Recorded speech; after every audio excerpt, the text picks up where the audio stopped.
Now you watching Aditya Pandey. और क्या आप जानते हैं कि इंडियन ऑटोमोबाइल इंडस्ट्री का इंडिया की जीडीपी में बहुत ही बड़ा हाथ है, जो कि 7.1% का है। और अगर इसको पैसों में कन्वर्ट किया जाए, जो कि हो रहा है 222 बिलियन डॉलर का, जो कि रुपीस के हिसाब से 22,000 करोड़ का हो रहा है। एब्सोल्युटली बहुत ही बड़ा नंबर है। और ये इंडस्ट्री इंडिया के अंदर मिलियंस ऑफ द पीपल्स को जॉब दिलाती है। बट क्या होगा अगर ऑटोमोबाइल इंडस्ट्री का टैक्स इंडिया के अंदर 0% का हो जाए? तो अभी अराउंड 50% का है, लेकिन अगर 0% हो जाए तो फिर क्या होगा? ऑफकोर्स बाइक चलाने वाला एल्टो चलाएगा, एल्टो चलाने वाला ब्रीजा नेक्सॉन वेन्यू चलाएगा, एंड ब्रीजा नेक्सॉन वेन्यू चलाने वाला क्रेटा सेल्टोस चलाएगा, एंड क्रेटा सेल्टोस वाला हैरियर स्कॉर्पियो वगैरह चलाएगा, एंड हैरियर स्कॉर्पियो वाला फॉर्च्यूनर चलाएगा, एंड फॉर्च्यूनर वाला range rover, and range rover वाला लैम्बोर्गिनी चलाएगा। तो ग्रोथ तो काफी बड़ी है, लेकिन क्या आपको पता है कि Indian automobile industry Indian government से खुश नहीं है? जैसे कि अभी रिसेंटली मारुति के chairman RC Bhargava and TVS motor के प्रमोट वेणु श्रीवास्तव ने कंप्लेन की थी कि सरकार की तरफ से व्हीकल्स के ऊपर बहुत ज्यादा टैक्स है, जिसकी वजह से कॉमन मैन को फायदा नहीं मिल पाता और हम लोग ज्यादा अच्छे से गाड़ी मैन्युफैक्चर भी नहीं कर पाते, जिसकी वजह से काफी प्रॉब्लम हो रही है हमें। NCAP. What this is a new safety standard for cars which can carry 8 passengers. But road safety must be looked at for all users of the road.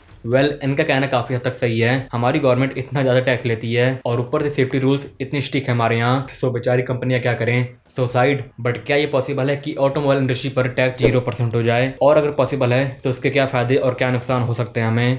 अगर फायदे की बात करें तो जैसा कि मैंने आपको बताया था कि इंडियन ऑटोमोबाइल इंडस्ट्री को बढ़ावा मिलेगा और millions of the job create होंगी और सबके पास ऐसी महंगी महंगी और बड़ी बड़ी गाड़ियां होंगी। और अगर टोयोटा फॉर्च्यूनर की बात करें, जिसके ऊपर अराउंड 50% टैक्स लगता है, अगर विदाउट टैक्स इसकी प्राइस की बात करें, जो कि 26.5 lakh rupees, but after taxation applied इसका price 40 lakh rupees on road तक हो जाता है। एंड फॉर्च्यूनर एंड स्कॉर्पियो के ऊपर एक ही तरह के टैक्स लगते हैं अराउंड 50% के। सो जो बिग डैडी आज 15 से लेकर अराउंड 28-29 लाख रुपए तक है, 0% टैक्स होने के बाद ये अराउंड 8 लाख रुपए से लेकर 16-17 लाख तक आ जाएगी। और अगर छोटी गाड़ियों की बात करें, जैसे कि मारुति एक्सप्रेसो, जिसके ऊपर 43% टैक्स लगता है, अगर इसके ऊपर सारे टैक्स हटा दी जाए तो उसकी प्राइस भी 2,80,000 के आसपास होगी, लेकिन आज 5-5.5 लाख रुपए तक है। बट क्या इसके पास पॉजिटिव भी हैं? नो, नेगेटिव भी हैं एंड बहुत सारे खतरनाक नेगेटिव्स हैं। सो अगर बात करें नंबर 1 नेगेटिव की, जो कि है ट्रैफिक, तो सबके पास गाड़ियां होंगी एंड बाइक चलाने वाले भी कार पर शिफ्ट होंगे, तो फिर सड़कों पर इतना ज्यादा ट्रैफिक हो जाएगा, इतना ज्यादा हो जाएगा कि आप सोच भी नहीं सकते।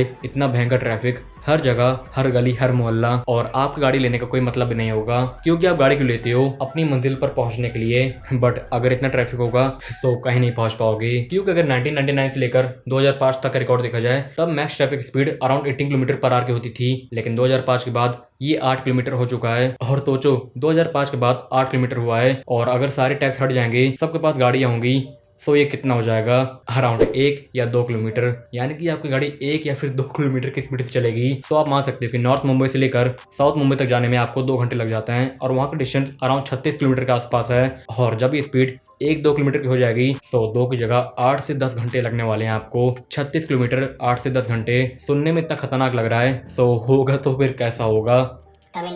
उसके बाद नंबर 2 प्रॉब्लम, पॉल्यूशन। तो आज अगर हम लोग कुछ स्टेट में देखते हैं, तो वहाँ पर पॉल्यूशन एक मेजर प्रॉब्लम बन चुकी है, और कुछ ऐसे शहर भी हैं जहाँ पर सांस लेने में दिक्कत होती है, जस्ट लाइक न्यू दिल्ली। सो इतना ट्रैफिक होगा, सो एक बार आप खुद सोच कर देखो, सो ट्रैफिक इतना होगा, सो पॉल्यूशन कितना होगा, दुनिया भर की बीमारी पैदा होंगी। उसके बाद नंबर 3 प्रॉब्लम, जो कि है रोड्स एंड हाईवेज। सो एक चीज आपने जरूर सुनी होगी कि गवर्नमेंट रोड बनवा रही है हमारे लिए, हमारे गाँव में सड़क बन रही है, हमारे यहाँ हाईवे का बिल पास हो रहा है। ऐसा क्यों सुनते हो आप? एंड गवर्नमेंट क्यों हमारे लिए रोड्स बनाती है? Just because of taxes. जब हम लोग कोई गाड़ी लेते हैं, सो उस पर टैक्स देते हैं, सो गवर्नमेंट को पैसे मिलता है। तो अगर हम लोग गाड़ी लेंगे और गवर्नमेंट को कोई टैक्स नहीं देंगे, सो गवर्नमेंट हमारे लिए रोड्स एंड हाईवे क्यों बनाएगी? भाइयों को कोई फायदा नहीं मिलेगा रोड बनाने का, सो क्यों बनाएगी रोड्स एंड क्यों बनेंगे हाईवे हमारे लिए? So no tax is equal to no highway and no roads. उसके बाद नंबर 4 प्रॉब्लम। सो स्टार्टिंग अंदर मैंने आपको बताया था कि इंडिया की जीडीपी में और इंडियन इकोनॉमी में ऑटोमोबाइल सेक्टर का बहुत ही बड़ा हाथ है, जो कि 222 बिलियन डॉलर का है। तो अगर हम लोग गाड़ियों पर टैक्स नहीं देंगे, तो सरकार को पैसा इतना सारा कहाँ से मिलेगा